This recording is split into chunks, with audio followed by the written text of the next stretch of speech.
ABK Matin, l'interview. Francis Eyala Saba est le président du réseau exécutif, Réseau national des consommateurs du Cameroun, président exécutif justement de ce réseau. Il est l'invité de Sidonie Fikak ce matin. Président Francis Eyala, bonjour et bienvenue sur ABK Matin.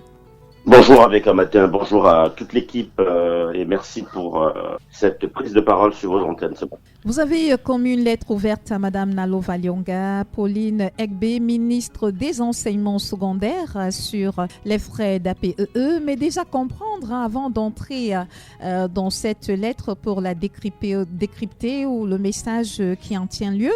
Est-ce que les frais d'APEE ont été suspendus ou alors ils continuent d'être payés?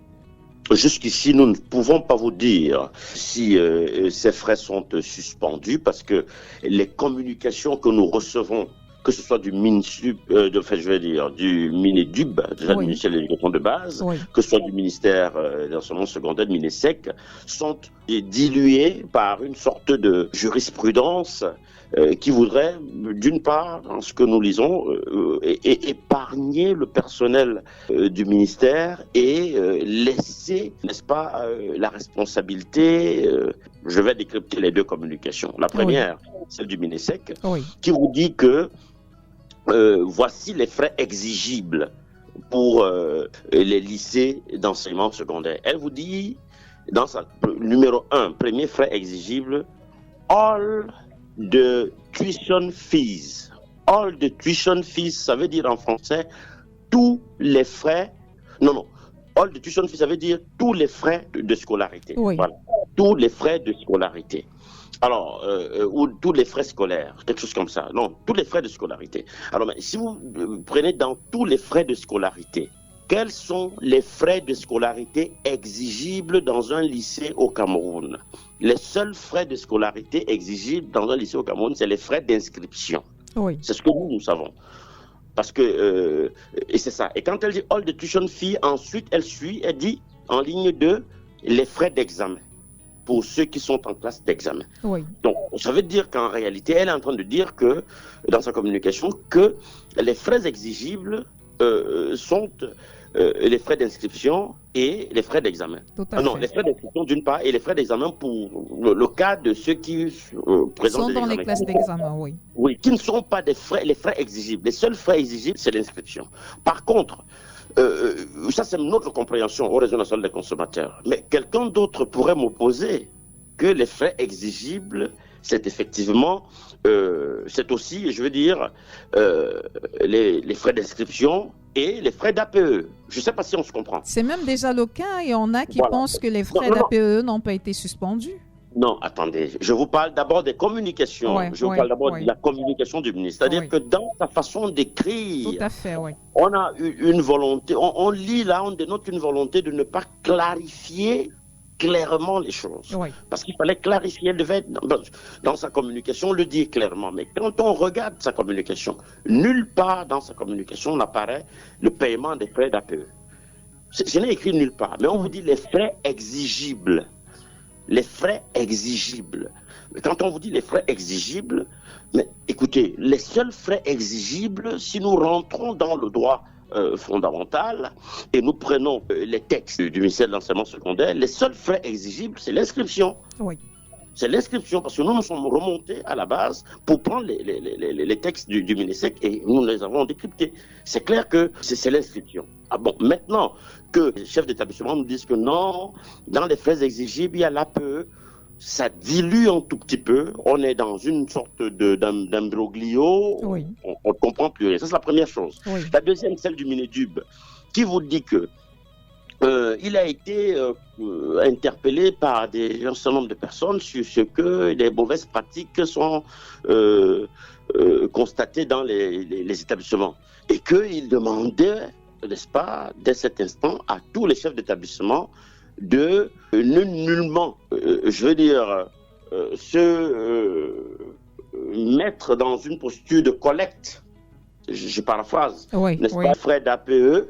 Il ne veut pas que son personnel, lui aussi il fait la même chose, c'est-à-dire qu'il épargne le personnel qui dépend de son ministère directement de la question et voudrait la laisser n'est-ce pas, au compte des parents. C'est-à-dire que c'est une affaire là-bas qui ne nous concerne pas. Vraiment, ne vous y mêlez pas. Et voilà. Mais sans toutefois dire que ces frères-là sont interdits ou sont suspendus ou ne le sont pas. Oui. Donc à ce moment, on a deux communications qui ne sont pas claires. Nous, on appelle ça un jeu de passe-passe où les gens vous donnent l'impression qu'en réalité, ils sont en train de vous donner quelque chose, alors qu'en réalité, ils ne vous le donnent pas. Oui. Et finalement, on se retrouve dans un grand vide et on ne sait pas quoi faire. C'est pour ça que le RNC a choisi la voie du recours vers les juridictions compétentes pour demander l'annulation pure et simple de l'APE. Et c'est une action que si nous menons, nous allons, ça je vous le dis, je vous le confirme sur votre radio, nous aurons gain de cause parce que les textes sont clairs, les textes s'y encadrent, les associations sont claires. Oui, aucune association n'est d'adhésion obligatoire au Cameroun. Oui. Vous savez, toutes les associations sont d'adhésion volontaire. C'est-à-dire que vous choisissez d'y adhérer ou de ne pas y adhérer. Et quand vous y adhérez, les cotisations dans les associations sont des cotisations annuelles. Donc vous ne payez qu'une seule fois et vous ne payez plus. Maintenant, on parle d'association des parents d'élèves. Les élèves même ne sont pas membres de cette association. Oui. Il n'y a que les parents et les enseignants. Les enseignants, eux, payent-ils l'APE? On veut savoir. Nous ne pensons pas. Les parents qui payent l'APE, pour beaucoup, ils en ont parfois 2, 3 enfants, 4. Ils payent 4 fois. Est-ce que dans une association, on cotise les frais annuels 4 fois? Non. Cet effet redondant-là, nous ne le comprenons pas. C'est pour vous montrer à quel niveau il y a beaucoup d'incompréhension. Enfin, si vous voulez, beaucoup de choses qui sont non conformes dans cette association. Pour aller plus loin, est-ce qu'il y a une seule association au Cameroun qui est au-dessus des lois qui régissent les associations, notamment la loi de 90 du 19 décembre donc 1990? Non, nous ne pensons pas. Donc à partir de ce moment, il y a un gros problème. Oui. Il y a quand même un problème, c'est celui de la légitimité de l'APE. Maintenant, si, comme le disent beaucoup de hauts responsables qui ont été en communication avec nous, parce que depuis que nous avons communiqué, nous avons publié, il y a eu beaucoup de hauts responsables avec lesquels nous avons échangé, que ce soit dans la ville de Douala, comme sur l'ensemble du territoire national, il y en a beaucoup avec qui on a échangé, qui nous disent quand même, qui comprennent quand même notre besoin de faire recours à la justice, mais qui nous invitent aussi à observer que, en réalité, il y a un problème fondamental. Le problème fondamental est, entre autres, la non-disponibilité des fonds pour encadrer l'école aujourd'hui, parce que l'école ne reçoit pas véritablement toute l'impulsion nécessaire qu'il lui faut. 556 milliards aujourd'hui, beaucoup estiment que c'est très peu pour la panoplie des lycées que nous avons sur le territoire national. On me signale qu'il y a des zones où on n'a pas construit un bâtiment depuis 10 ans et que c'est les frais d'APE qui aident à justement construire ce genre d'infrastructures qui accompagnent les enseignants vacataires Oui. Et qui accompagnent, qui comblent un certain nombre de déficits. Nous leur disons oui, nous comprenons, mais quand vous parlez d'enseignants vacataires, vous oubliez donc de dire que ces enseignants vacataires, pour la majorité, sont des enseignants qui sont sortis des ENIEJ. Parce qu'il faut le dire, ces 10 dernières années, il y a eu beaucoup d'enseignants sortis des ENIEJ qui, pour beaucoup de ces enseignants, ne sont pas des enseignants dans l'âme. Oui. C'est des enseignants, c'est des opportunistes, c'est des gens qui ont voulu faire un métier, au moins pour avoir un salaire, au moins pour gagner quelque chose chaque fin du mois. Et non pas des personnes qui sont allées faire un métier par conviction ou par vocation, parce qu'ils ont choisi de faire dans cette vocation-là. À partir de ce moment, qu'est-ce que nous constatons? Nous constatons que les enseignants des ENIEJ qui n'ont pas reçu la formation et les clés de la psychopédagogie qui est donnée par les grandes écoles de formation nationale, donc de l'État, arrivent dans le lycée et déconstruisent le système éducatif qui, pourtant bien cousu, qui devait être entretenu par les enseignants régulièrement formés par l'État, mais qui sont mis en touche parce qu'ils ne sont pas intégrés. Donc à partir de ce moment, la question est simple. Il faut intégrer ces enseignants qui attendent d'être intégrés et leur donner la possibilité de rentrer dans le pipe et de faire le travail qui est le leur. Oui. Ça permettra d'éviter les frais d'APE et ça permettra que ceux-ci viennent émarger dans... Parce que s'ils sont embauchés, ils ont émargé dans le budget de l'État. On n'aura donc plus besoin d'APE pour payer les enseignants vacataires. Voilà notre lecture. À partir de ce moment, parce que si on n'intègre pas ces enseignants, ce qui va se passer, c'est qu'on aura toujours le sentiment que les établissements privés ou du privé sont plus forts que les établissements du public. Mais c'est faux. Les établissements du privé sont forts. Pourquoi? Parce que ces enseignants qui ne sont pas intégrés sont justement employés par les établissements du privé. Et là-bas, ils vont déverser tout leur know-how, leur savoir-faire qu'ils ont reçu des écoles de formation nationales, des écoles de formation étatiques, c'est-à-dire qu'ils viennent avec la méthode pédagogique et complète, qui comporte même de la psychopédagogie. Je vais vous prendre un exemple. Comment est-ce qu'un enseignant de l'ENIEJ va se comporter face à un élève délinquant ou alors un élève dit délinquant en classe? Il va le brimer, il va l'humilier devant ses camarades, il va peut-être s'attaquer à lui ou l'exclure. Celui-ci, dans une guerre de leadership, aura un comportement plutôt du genre revanchard. Il voudra se venger, il voudra l'affronter pour lui démontrer à ses camarades que non, il ne peut pas se laisser faire. Il va l'attaquer et ce qui va s'en suivre. Vous entendez tous les jours dans les lycées. Oui. Alors, par contre, un enseignant qui a été formé, par exemple, dans une école de formation, dans une école normale, avec la psychopédagogie, voilà ce qu'il fera. Il prendra cet élève délinquant, quand la classe va finir, pendant que tous les élèves sont en train de sortir, il va l'appeler. Il va avoir une conversation d'un contre un avec lui pour l'amener à prendre conscience qu'il est en train de se perdre, qu'il est en train de s'égarer, qu'il faut peut-être qu'il se ressaisisse, qu'il sache que son avenir en dépend. Pour faire plus fort, il va même le nommer chef de classe. Une fois que vous avez nommé l'élève le plus délinquant de la classe, chef de classe, il devient l'élève le plus assagi. Il devient l'élève qui vous règle tous les problèmes de votre salle de classe et il se met forcément sur le droit chemin. Moi, je l'ai vécu. Je l'ai vécu en 94, en classe 95, en classe de 6e, avec notre plus grand élève. Il était notre aîné. Nous, on avait à peine 11 ans, 10 ans. Il avait déjà, lui, 19 ans. Il était en classe 6e avec nous. Oui. Il était le plus délinquant au dernier banc. Mais on a fait de lui le chef de classe. Je me souviens, notre professeur titulaire, Madame Bayoy, a fait de lui le chef de classe et il est devenu réglé subitement. Donc moi je pense que, nous pensons au réseau national des consommateurs qu'il y a un problème de fond. Le problème de fond ici, c'est justement qu'on a des enseignants par dizaines de milliers qui ont été très très bien formés, mais qui ne sont pas à leur place. Pendant que des enseignements très mal formés, qui viennent des ENIEJ, ont pris en otage leur place dans les écoles. Il faut régler ça. Il faut régler ça. Il faut régler ça. Et s'il n'y a pas d'argent, on dise aux parents, une fois que, bon, écoutez, l'inscription, ce n'est plus 7 500 ou 10 000. L'inscription au lycée, c'est 25 000. Que tout le monde sache que c'est ça. Et qu'on paye les 25 000 une fois et qu'il n'y ait plus d'APE, et que les 25 000 puissent rentrer dans les caisses de l'État et puissent supporter donc les charges pour construire les écoles, les bâtiments, mettre de nouvelles salles de classe et tout. Qu'on intègre ça, qu'on fasse un seul et unique montant. Ce n'est pas que vous payez d'abord les 10 000, puis on vous dit que l'APE c'est 27 000. Mais écoutez, ça devient... Donc, Président Francis Eyala, il y a donc un besoin d'harmonisation des frais d'inscription, de l'annulation des frais d'APE, qu'il faut le dire, varie d'un établissement à un autre. Oui, il y a ce besoin d'harmoniser, mais il y a surtout le besoin de régler un problème fondamental. Oui. Parce qu'il ne faut pas faut pas mettre la charrue avant les bœufs. Oui. Donc, on ne peut pas commencer par régler le problème de l'abrogation ou alors de la standardisation du prix unique sans passer par le problème fondamental, c'est-à-dire que l'intégration de ceux qui attendent, de nos professionnels, des lieutenants, les vrais soldats de la CREI qui ont été formés par l'État et qui attendent. Il y a plusieurs contingents en attente. Il faut les caser. Voilà la grande question. Il faut les caser. Parce que les caser, c'est aussi relever le niveau de l'éducation dans les lycées.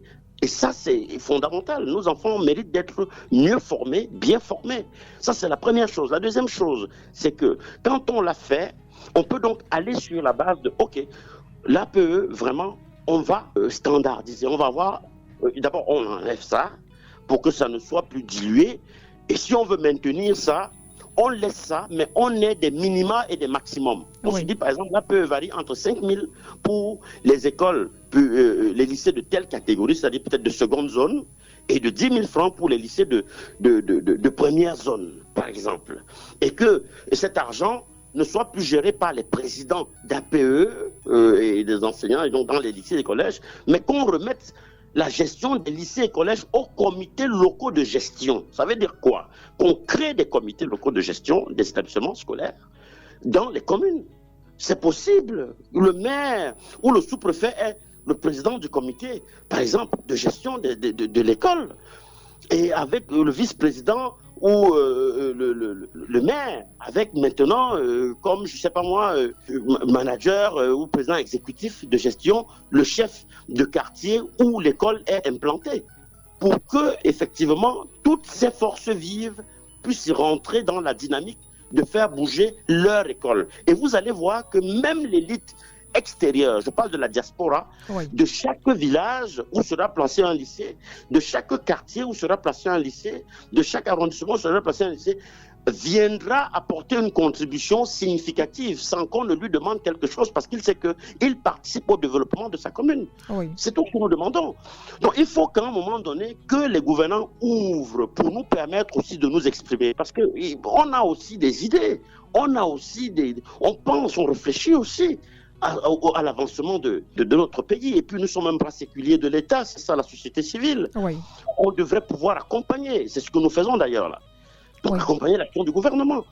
Donc voilà notre vision sur la chose. Ça fait que avec toutes les tractations et les discussions que nous avons eues avec l'ensemble des responsables avec qui nous avons échangé, que ce soit les commissaires de police, que ce soit les préfets, que ce soit d'autres autorités, nous avons pensé qu'il faut peut-être que pour le moment, sursoir la décision d'attaquer en justice, mais ouvrir une brèche qui va permettre que les choses se fassent, mais que tout le monde soit pris en compte dans ce qui va être fait. Voilà, jusque-là, c'est où nous en sommes pour l'instant. Président Francis Eyala, dans la lettre ouverte adressée à Madame Nalova Lyonga, ministre des Enseignements secondaires, vous déplorez également le fait que les établissements scolaires ne soient plus des lieux sains où on peut retrouver des esprits sains pour faire sans doute allusion à ces délinquants qu'on peut retrouver de plus en plus dans nos établissements scolaires. Je vous parlais là tout à l'heure de la psychopédagogie. La pédagogie, c'est un art. La pédagogie, quand vous les appelez les enseignants, mais c'est des pédagogues. Tout ce qu'on a dans les lycées et collèges, c'est des pédagogues. Même dans les comment j'appelle, maternelles, primaires, c'est des pédagogues. On a beau dire instituteurs, mais il y a un volet de la pédagogie qu'on appelle la psychopédagogie.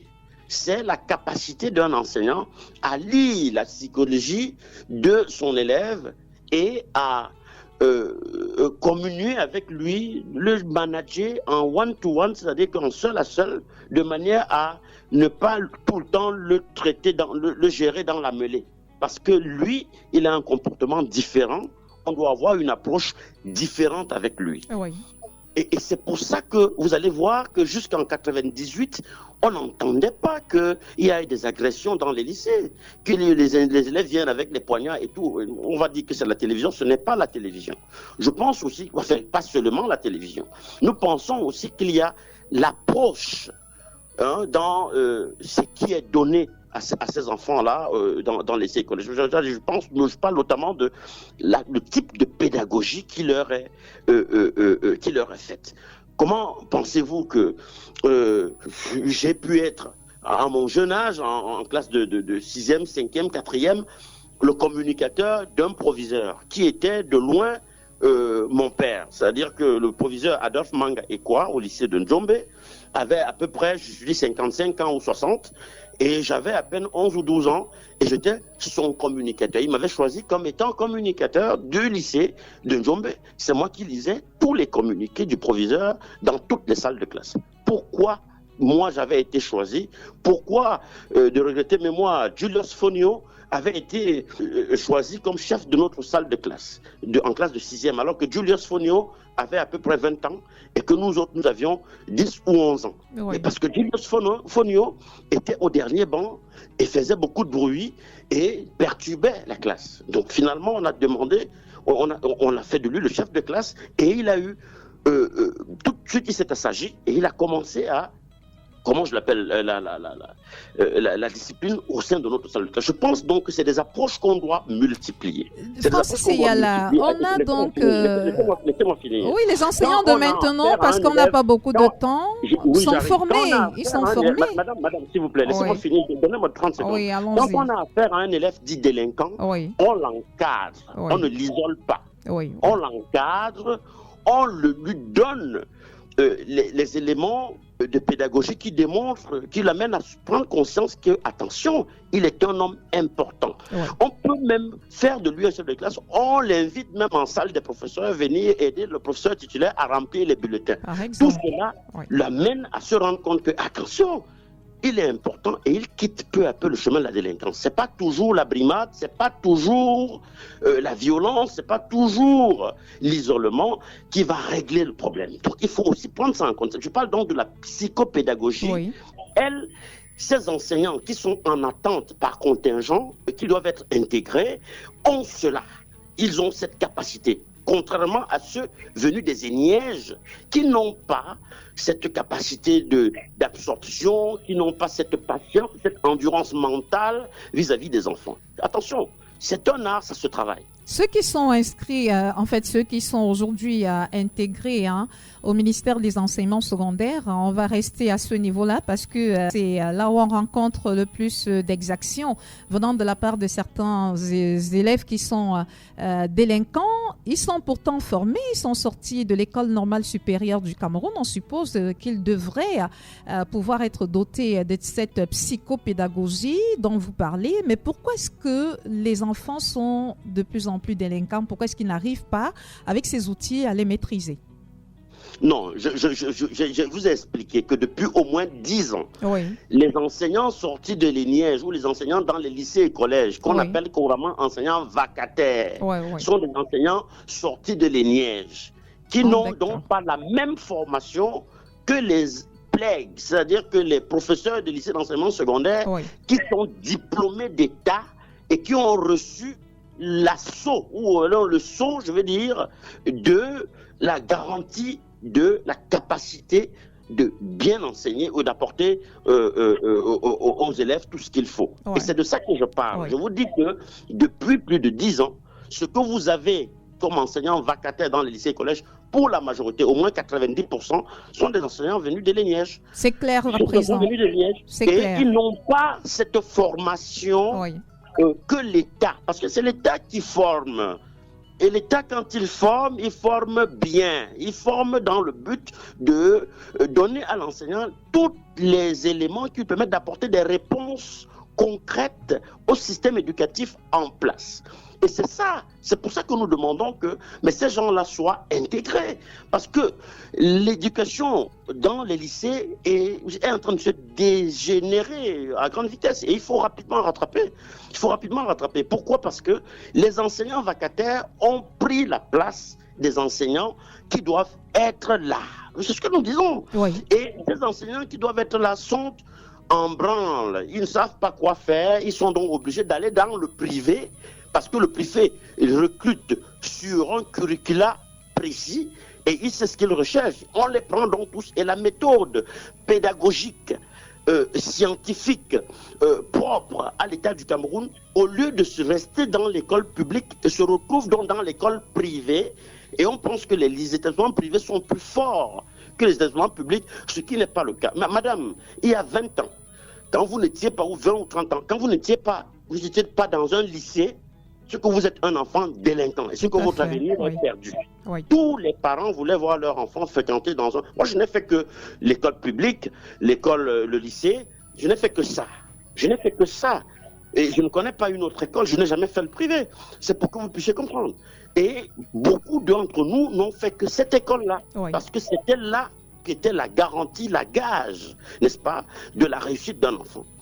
Donc, il faut que nous revenions à l'orthodoxie. Notre souci, c'est que l'école revienne dans les priorités de l'État. C'est-à-dire que l'école, quand on parle de sécurité, quand on parle de gestion ou de répartition des clés budgétaires, quand on a dit que la sécurité d'abord, parce que nous devons être dans un territoire qui est sécurisé, où les hommes et les biens vont librement à leurs occupations, circulent sans problème, c'est une très bonne chose, et qu'après, on se dise, numéro 2, l'éducation. Et je vous dis, 556 milliards, ça semble beaucoup, mais c'est très peu. Il faut augmenter le budget de l'école. Après, il faut prendre la santé, qui est le budget sanitaire, qui doit également être mis au firmament, c'est-à-dire que voilà 3 éléments hyper importants de notre pays qu'il faut absolument booster pour permettre que nous soyons toujours aussi fiers de ce pays et, n'est-ce pas, que les uns et les autres puissent avoir au moins la garantie d'une bonne éducation et d'une santé de fer dans un territoire tout en sécurité. Merci Francis Eyala. Merci de nous avoir accordé cet entretien sur les antennes d'ABK Radio. Merci à vous et merci également à toute l'équipe qui vous accompagne. C'est nous qui vous remercions, Madame Fikak. Bonne journée à ABK Radio et à vos auditeurs. Merci, meilleur à vous.